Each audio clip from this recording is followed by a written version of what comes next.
It was 1958. The Cold War was a frozen storm between two superpowers, each waiting for the other to blink. The Soviets had launched Sputnik the year before. A metal ball with antennas had pierced the skies and American pride. In response, the US didn't just want to catch up. They wanted to dominate. They wanted a show of power the world would never forget. And someone suggested this. What if we nuked the moon? It sounds like science fiction, but it wasn't. It was Project A119, a top-secret plan by the US Air Force. The goal was simple: detonate a nuclear bomb on the surface of the moon. Let the explosion be seen from Earth. Not for science, not for exploration, but for intimidation. The Soviets were watching the skies. America wanted them to see fire. Fire that could reach beyond Earth. The plan was deeply classified, buried under layers of secrecy. Only a few insiders even knew it existed. It was called the study of lunar research flights, harmless on paper, but its true aim was explosive. Scientists were brought in under strict confidentiality.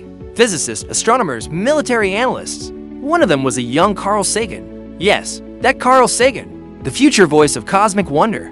Back then, he was calculating nuclear mushroom clouds on the moon. The logic was chilling. The moon had no atmosphere. A nuclear blast would produce no shockwave. But the light, the dust, the spectacle, the flash would be visible to everyone on Earth. A giant look what we can do moment. A signal to Moscow and the world. There were technical challenges. You can't just launch a nuke to the moon like a bottle rocket. The bomb had to survive the trip. Guidance systems had to be precise. The trajectory had to be flawless. The detonation needed perfect timing, and it had to happen on the moon's dark side. Not literally the dark side that was visible at the right moment from Earth. Optics mattered more than physics, but the risks were terrifying. What if the rocket failed on launch? What if the nuke exploded in Earth's atmosphere? What if the weapon missed the moon entirely? What if it provoked a nuclear retaliation? Or worse, an arms race beyond Earth? The deeper scientists went into the plan, the more surreal it became. This wasn't just an experiment. It was theater. Nuclear theater. A celestial bluff. A cosmic warning shot. And all of it, funded and calculated in the shadows. No press releases. No public votes. The moon was just a stage. The bomb was just a message. The world was the audience. But the question remained, would it work? Could they really pull it off? Or would the madness consume its makers? For now, it remained a plan on paper. A cold, sterile document with fiery intentions. By 1959, momentum slowed. The risks began to outweigh the benefits. Cooler heads quietly shelved the project.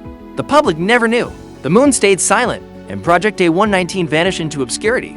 Until decades later, when a researcher stumbled across declassified fragments and the truth began to emerge. A truth, almost too strange to believe, that once, during a moment of desperation, humans nearly turned the moon into a nuclear billboard, and a young scientist named Carl Sagan had helped make the plan. Not to destroy, but to signal. To say, we can reach you, even here, and the world might never be safe again. Project A119 never launched, but the idea that war could climb the heavens would never fully disappear. Because once a thought is born, it echoes, in secret halls, in buried files, in the silence between stars. They say history repeats itself, but what about the parts we forgot? Welcome to Echoes of History, the channel where we dig up the dusty corners of the past to uncover the weird, the wild, and the wait, what? Stories they didn't teach you in school. Grab your curiosity, and maybe a cup of tea, because what you're about to hear might just change how you see the world. It began with a quiet phone call, then a discreet meeting behind government doors. No headlines, no fanfare, just a single question whispered to trusted minds. Can we detonate a nuclear bomb on the moon? And what would it look like? Enter the Chicago-based Armor Research Foundation, a government-funded group working on classified defense studies. They were tasked with the impossible. Launch a nuke into space, deliver it to the moon, make it explode on cue, and make it visible from Earth. It wasn't about damage. There was nothing to destroy. It was about spectacle. One of the first recruits was a young doctoral student. His name, Carl Sagan, just 23 years old, brilliant and curious. He was assigned to study the physics of a lunar detonation, specifically how dust and gas would disperse in the moon's gravity, and whether the explosion could be seen with the naked eye. Sagan worked quietly, delivering his findings, but he also did something else. He included parts of the classified project in a fellowship application. That application became public years later, accidentally revealing Project A119's existence, long before official documents were declassified. It was one of the strangest ways a secret ever slipped out through a graduate student's resume, and it cracked the lid on a Cold War ghost. But Sagan wasn't alone. The team included nuclear physicists and military strategists, even behavioral experts, people who studied how the world would react. Would the Soviets back down? Would the American public support it? Would it escalate the arms race?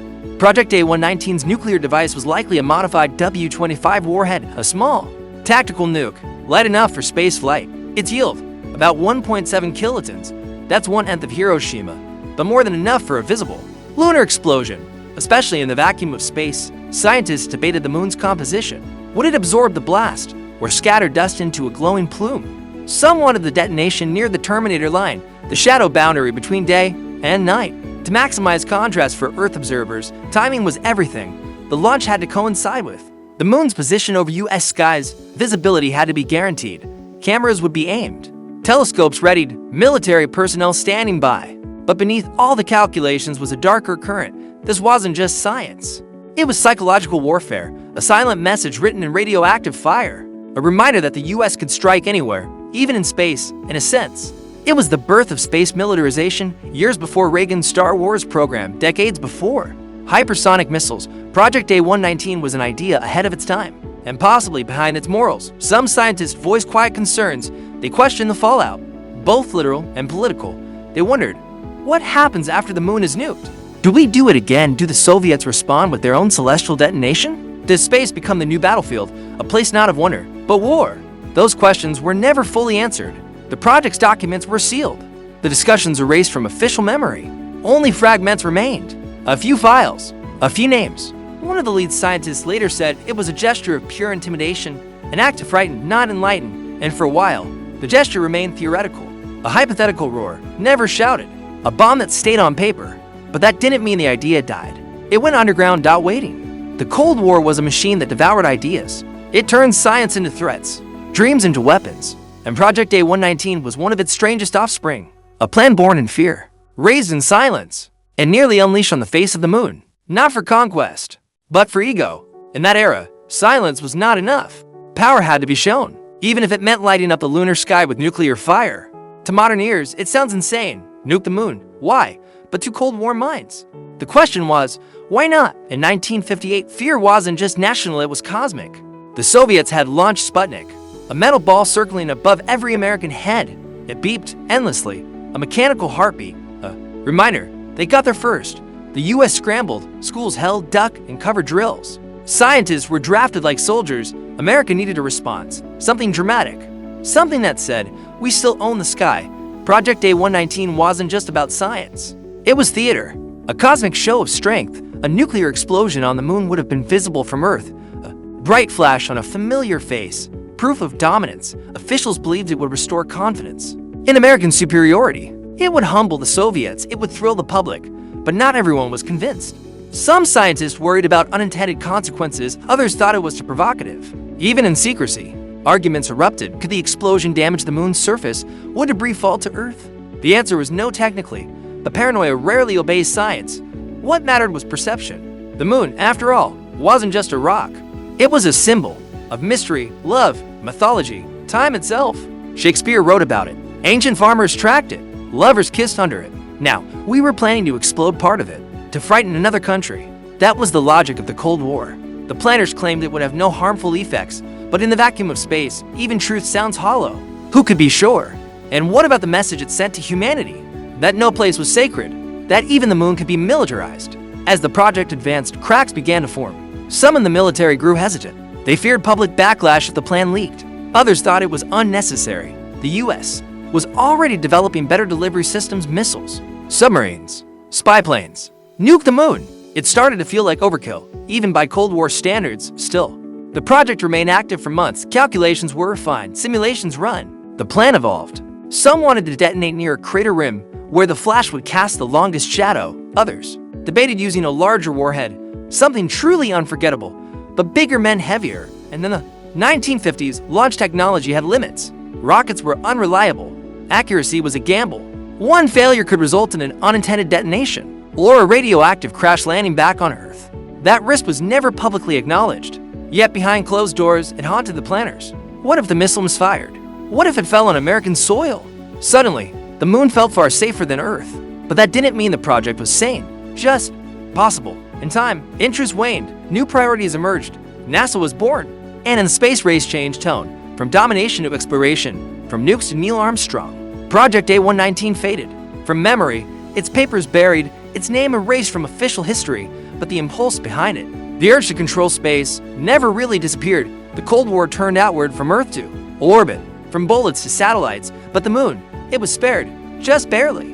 And somewhere in a classified archive, a planet scarred with fire still sleeps, a reminder of what almost happened. Behind every weapon is a mind, and Project A119 had some remarkable ones, including a name few would expect: Carl Sagan. Yes, that Carl Sagan, the poet of the cosmos, the man who later taught us to wonder, not destroy. In 1959, he was a young graduate student, brilliant, ambitious, and newly recruited by the U.S. Air Force. His job: help calculate how a nuclear blast would behave in space and estimate the visibility of the explosion from Earth. It was a strange assignment for a future pacifist, but back then, the lines between curiosity and war were blurred.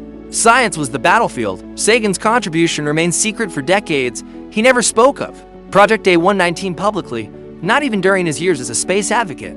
We only found out in the 1990s, when a biographer discovered the project's documents hidden in a university archive. It was a bombshell, no pun intended, that the most beloved science communicator of our time had once worked on blowing up the moon. But Sagan wasn't alone. The project involved teams of physicists, engineers, and defense analysts. Most of their names are still unknown. They were part of a think tank called the Armor Research Foundation, based in Chicago, contracted by the U.S. Air Force. Their task wasn't easy. They had to model nuclear physics in a vacuum, with little data and no precedent. No one had ever detonated a bomb in space. No one knew what it would look like, or how it might scatter debris. The scientists ran simulations, calculated trajectories, estimated visibility with Earth-based telescopes. They proposed using a W-25 warhead, a relatively small device about 1.7 kilotons, the same used in some anti-aircraft missiles. Small enough to launch, big enough to impress, especially if the detonation occurred near the moon's terminator line. That's the boundary between light and shadow, where shadows stretch dramatically, maximizing visual contrast from Earth. It was all about optics, both literal and political. A celestial fireworks display with strategic implications. But not everyone in the group was comfortable. Some worried about the consequences, not just technical but philosophical. Was it ethical to detonate a bomb on another world, even one without life? What precedent would it set? At the time, there were no treaties governing space, no outer space treaty, no international law to prevent militarization. The moon was a blank canvas, and humans were holding a brush, dipped in uranium, ready to paint history with fallout. The project files were thorough, charts, models, proposals, yet they were never published, not even internally. The Pentagon decided the public could never see this plan. It was too sensitive, too bizarre. Even among classified projects, A119 stood out, a nuclear bomb on the moon. It bordered on science fiction eventually. The Air Force shelved the project. No announcement, no apology, just silence. Most of the files vanished. Some were shredded, others buried in obscure archives. What survived was rediscovered decades later, by historians piecing together fragments, by journalists asking the right questions. Today, we know just enough to be disturbed, enough to wonder what else was planned and never revealed. Because A119 wasn't the only secret, it was part of a larger mindset. That space wasn't sacred, just another front in the Cold War. And if the moon was fair game, what about Mars? What about deep space? The scientists of A119 returned to normal careers. Sagan became a voice of peace, others faded into obscurity, but the echoes of their work remain. In textbooks, into classified memos, and the cold logic of deterrence. And above us, the moon continues its silent orbit, untouched, unscarred, a survivor of human ambition. For all its calculations and Cold War bravado, Project A119 never launched a single rocket. The moon remained untouched, not from mercy, but strategy. So what stopped it? Not morality, not fear of lunar damage. The answer, as always, is politics and optics. The US government realized something critical: a nuclear detonation on the moon might backfire publicly, even if the explosion dazzled. The global reaction could be outrage, not awe. The spectacle of power could be seen as an act of desperation. Worse, it could inspire retaliation. The Soviets might attempt something even bolder, or more dangerous. And there were scientific concerns too. The risks of space debris, the potential to contaminate the moon's surface with radioactive fallout. Even if the moon had no life, it held symbolic weight, a cultural and celestial icon for humanity. Blasting it with a bomb could be interpreted as an act of arrogance, a cosmic vandalism. Around the same time, a different vision for space was emerging, one of exploration, not domination. NASA was being formed. The US was pivoting to soft power, winning hearts through science and discovery, not spectacle and shock. The moon would soon become a goal of unity, a shared dream, a new frontier for peace, not provocation. Project A119 quietly faded, No formal cancellation. No headlines. Just a folder closed. Locked away. A footnote to a forgotten war plan. But some fragments endured. Carl Sagan moved on to his stellar career, though his involvement in the project was later debated. Some accused him of leaking classified info on his grad school applications. Others defended him as naive, not malicious. Either way, it haunted his legacy. The broader idea of nuking celestial bodies didn't die. In later years, scientists proposed nuking Mars to warm it, or using nukes to deflect asteroids. The impulse remains: solve cosmic problems with terrestrial force, use fire to conquer the unknown. But something changed after A119. Humanity began to see space differently, less as a battlefield, more as a sanctuary. The Outer Space Treaty of 1967 prohibited weapons of mass destruction in orbit or on celestial bodies. It made plans like A119 illegal under international law. That treaty didn't emerge from nowhere. It came from fears like those sparked by this very project, fear of how far we might go. And so A119 became a cautionary tale, not about failure, but restraint. It reminded policymakers that not every show of power is wise, that sometimes the best action is no action at all. In a way, the project's cancellation was its greatest success. It marked a turning point, from conquest to cooperation. Instead of a bomb crater, the moon received human footprints. Instead of a mushroom cloud, a flag, and a message, we came in peace for all mankind. Yet the temptation never fully vanished. Military minds still ask, what if? What if we'd followed through? Would it have changed the arms race? Would the moon bear scars from a war it never asked for? Or worse, would it have normalized destruction in the name of prestige? Turn space into a theater of war, forever. In silence, the moon keeps its secrets. And so does Project A119. Its files remain sparse, its motives debated, but its echo is clear. Humanity once stood on the brink of turning the cosmos into a proving ground, and it stepped back. That moment heralded unseen matters, not for what it did, but for what it didn't do.